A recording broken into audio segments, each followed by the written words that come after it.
We made a video not too long ago about things Christians should not say to atheists, but it's about time we flip that around too, because there are a lot of things atheists say, and I see it on YouTube, I see it on blogs, and I'll admit I've done it myself a bunch of times. There are things that we say as atheists that we really shouldn't be saying to Christians either. So let's run through some of those, and hopefully, we can be aware of what the problem is by saying these things, and we can, fix our own habits along the way.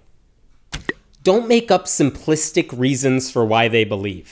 You know how sometimes Christians say to us, oh, you're an atheist because you really want to sin, or you're an atheist because something horrible happened to you in your childhood, and you get mad because it's like, no, I put a lot of thought into this idea of God, and I decided that God doesn't exist, and it was a long process, and it wasn't easy, and you should respect that. Well, a lot of times we kind of do the same thing with religious people where we say, oh, you believe just because your parents believed, or you believe just because it's really hard to be an atheist and you're just taking the easy way out. We say to them, you're Christian because you're brainwashed, or maybe you're religious because you fear death.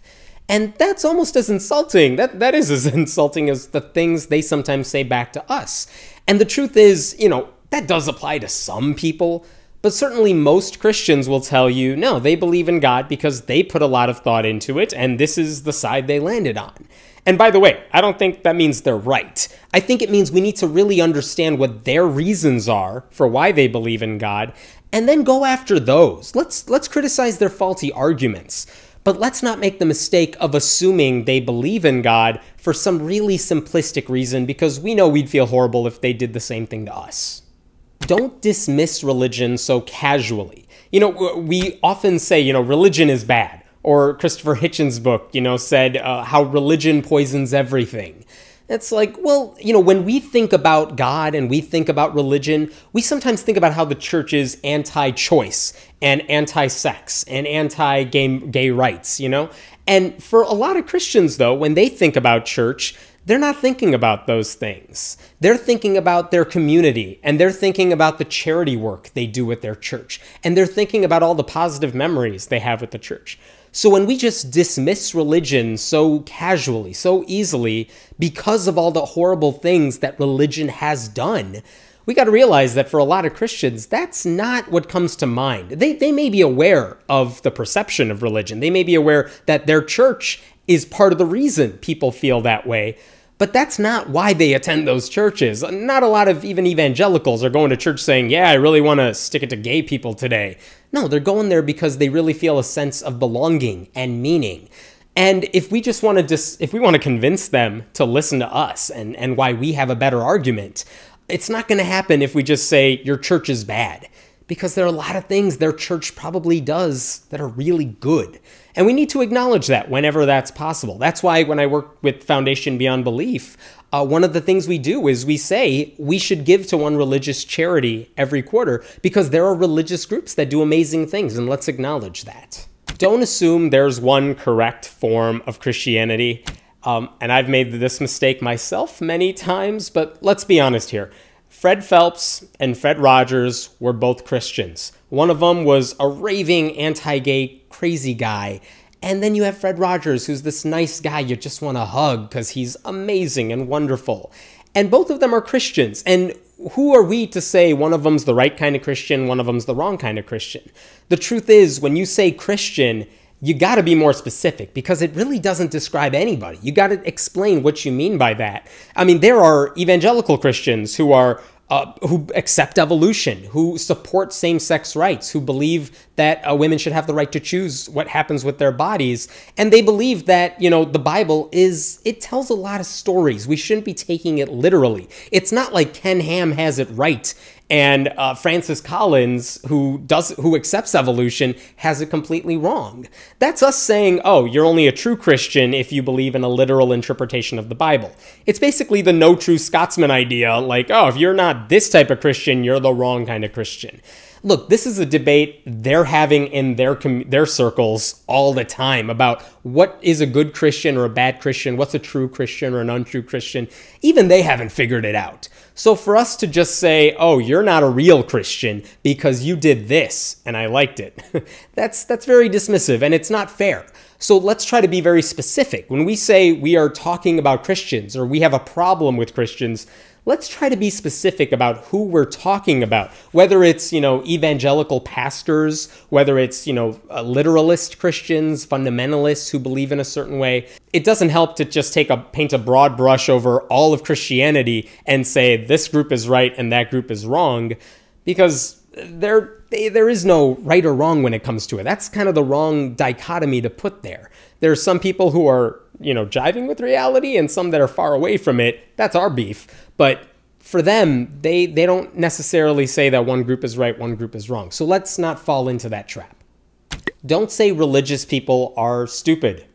There are some stupid religious people, but you know what? There are also a lot of really stupid atheists. That's the way it works. And there are a lot of really smart Christians out there. And I know most of you know that, and I know you are with me on that. We often say that a lot when we see, older people especially, who have been educated and still believe in God. And we're like, oh, that person still believes in fairy tales? You're supposed to grow out of that a long time ago. That person's an idiot. But the truth is, almost all of us were probably religious at some point.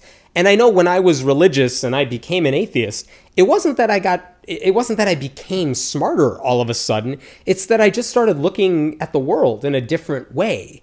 And that perception was the big change for me. It's not like I magically raised my IQ or something. So let's not just say religious people are stupid. Let's go back to what I said before and let's criticize their arguments and their logic and their reasoning, because we can, and it's really easy to do that. But let's not just dismiss them offhand as idiots. I mean, if someone calls you an idiot, and I know some of you are doing that in the comments right now, the easiest thing for me to do is just say, nope, you're wrong, and just ignore you. But we don't want religious people to ignore us. We want them to listen to us. We want them to come to our side. And it doesn't happen when the first thing out of our mouth is that person is a moron. Don't say religion is a virus or a mental illness. And there are two reasons for this. First of all, it's totally unfair to people who actually struggle with mental illness. So let's not trash them in order to make our point. But the second thing is, think about what that says about religion. If we say, oh, you're religious because you got the virus or you have some sort of mental illness or something, you're saying that religion is something that happens to you. And that's not fair, because that's not true. The truth is, religion is something people choose for themselves, or at least that is the case, at least when they're older. And if we want to be able to convince someone to leave their faith and to become more rational, at least toward our side, that's not going to happen if we just think this is an affliction that they have. You have to understand that, oh, religion is a choice they made, and it's a choice they can get out of. So by calling it a virus or something, you're basically admitting they don't get a choice in the matter. Viruses and mental illnesses don't have an on-off switch like that. Don't say, let's tax the church. It's a rallying cry you hear online a lot, like tax the churches. But that's not really what we want. And let me explain why. There's two big things here. First of all nonprofit groups, from your local church to like the Ronald McDonald House, they are all nonprofit groups. They're all tax exempt. Most of those groups have to tell the IRS every year, this is how much money we took in, this is how many employees we have, this is how much money they made, this is where our money went. Churches don't have to report all of that information. And that means you have churches that spend all sorts of crazy money as salaries for their pastors. Some of these megachurch pastors make ridiculous amounts of money. Sometimes they take in tithes to the tune of millions of dollars a year, but you don't actually know where all that money is going. So first of all, what we want is for churches to follow the same rules other nonprofits follow. And keep in mind that if you say tax the church, what you're really saying is you want to tax every nonprofit group out there. And I don't want that. I don't want nonprofit groups to suffer an additional financial burden because they're doing good work. We should want them to be tax exempt. So it's not that churches should be tax exempt. It's that they should have to tell us what they're doing with the money they take in return for that benefit. Unfortunately, saying something like churches should follow the same rules that all nonprofits follow doesn't quite fit on a bumper sticker the way tax the churches does. So maybe that's why it hasn't caught on. But be careful of your language there, because it's not about taxing the churches. It's about getting them to play on an even playing field. A lot of this list was inspired by a great post written by Ed Brayton, and you could see that link below. And if you think there's anything else that atheists say to Christians that we really need to stop saying, please leave that in the comments below, and we will try to make a follow-up video to this later on with an additional list of things that, we can stop saying because, hey, as much as we want to criticize them, we should at least try to control what we do and make sure we're on the right page. My name is Hemant Mehta, and I write at friendlyatheist.com. Please leave your comments below, and we will be sure to check them out.